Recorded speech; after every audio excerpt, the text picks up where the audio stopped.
inputs. That will be going a very big step to support the availability of farm inputs. We are concerned of the government overemphasis on the mineral subsidized chemical fertilizers that have spread a cycle of dependency and contribute to soil salinity. The healthcare digital access by data providers is headed to a full integration to the eTIMS systems as the national government aims at achieving 100% digitization.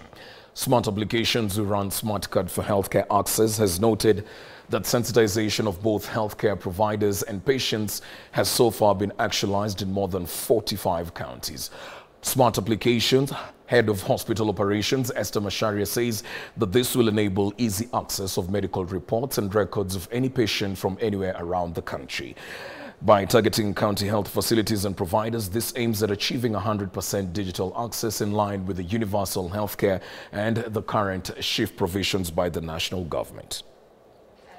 We're able to automate the entire patient journey, and our other innovations, of course, include our core solution, MediSmart, where a patient who is insured with an insurance company or a direct corporate, they are able to be identified, and the provider is able to tell the cover that they have using the smart solution. We can now say we have been across all the 46 counties, just educating hospitals, healthcare providers on solutions that enhances their operations. As technology providers in the IT space, we are putting in place solutions. We have at this moment already in the process of actualizing integrations with the eTIMS system, and we are at the tail end of it, and it's going to ensure that all healthcare facilities are compliant.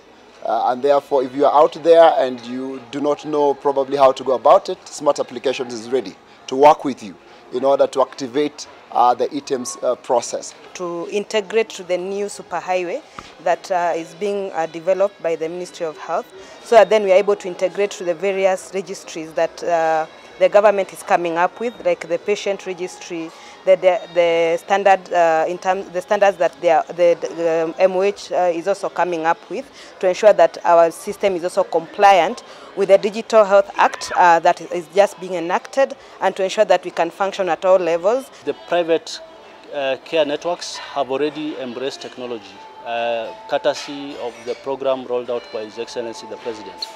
So we are running behind the primary healthcare.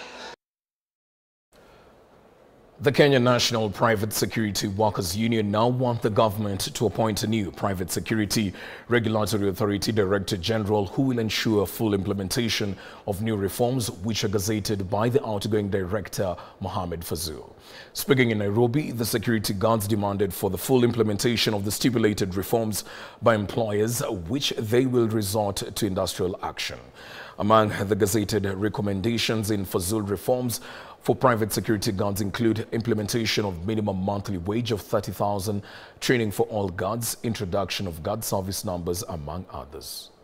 Solidarity forever, for the union makes us strong.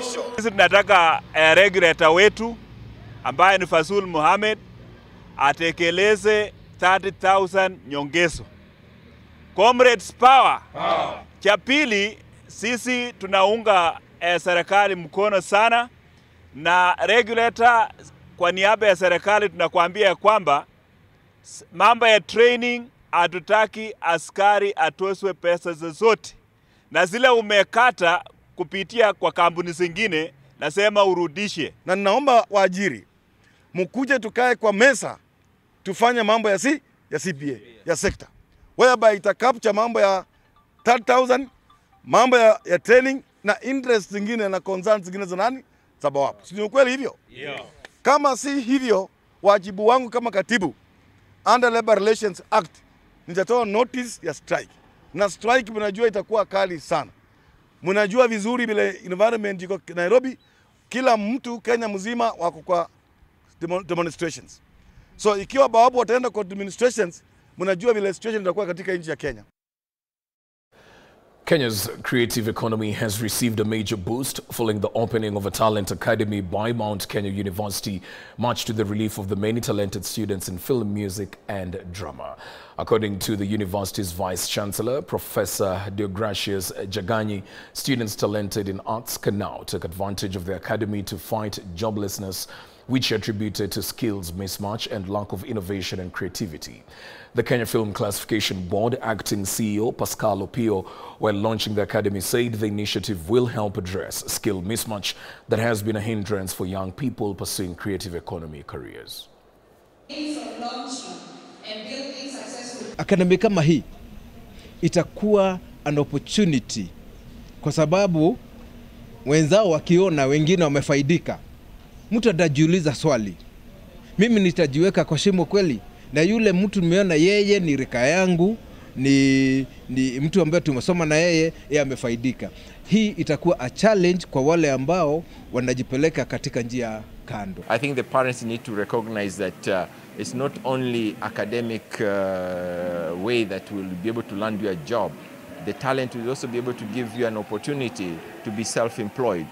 So I tend to think it's time for the parents to recognize that they need to embrace the talent of their children from their childhood and to be able to, encourage their children to grow that particular talent. And when they come to university, we take over. This program is really aligned very well to the government's or the bottom-up fifth pillar, that is the digital superhighway and the creative economy and the Talanta Hela initiative of the ministry, because that too actually talk about the idea of identification, nurturing and monetizing of talents. Remember, not everybody can actually fit in the white-collar job, and at the same time, not everybody is creative. So these things complement each other. Embakasi ranching shareholders have lauded the new leadership that has brought an end to the never-ending wrangles in the community. Speaking during issuance of ballots in preparation to get title deeds of their land, the shareholders say that through the new leadership, they've realized and recovered Embakasi ranching land that was almost being grabbed in Kajiado, which will help to accommodate most of the members that had no land since they bought shares. Over 200 shareholders were issued with the ballots in preparation to process title deeds. Embakasi Ranching Company.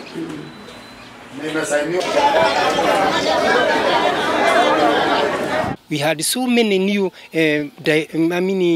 shareholders who have discovered that Waderi is organizing and giving us our rights, which we have been waiting for years in vain. But right now, for example, I got 80 plots by Waderi. Nataka haki yangu na nimeteseka sana, lakini hawa sasa wanasimamia hii company ya Embakasi Ranching Company.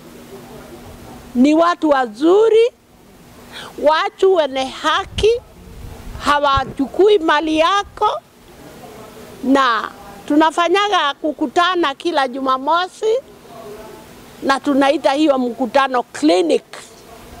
Maana wengi wetu ni wale wameteswa, wakadhulumiwa, ukanyang'anywa ploti pahali ulipewa, umejenga, wakabomoa, wakauzia mwingine. Mimi ningewaomba sana tunawalilia, because ni vibaya sana mimi nipate hizo chamba zangu 8 na yule my cousin ama my relative na alikata chamba vile nilikata hizo miaka 50 na hajapata chochote.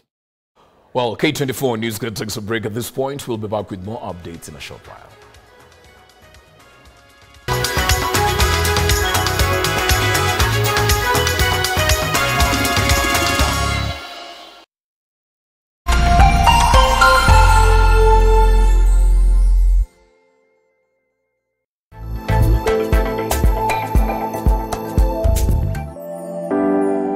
This week on Kilimo na Biashara, we explore the fascinating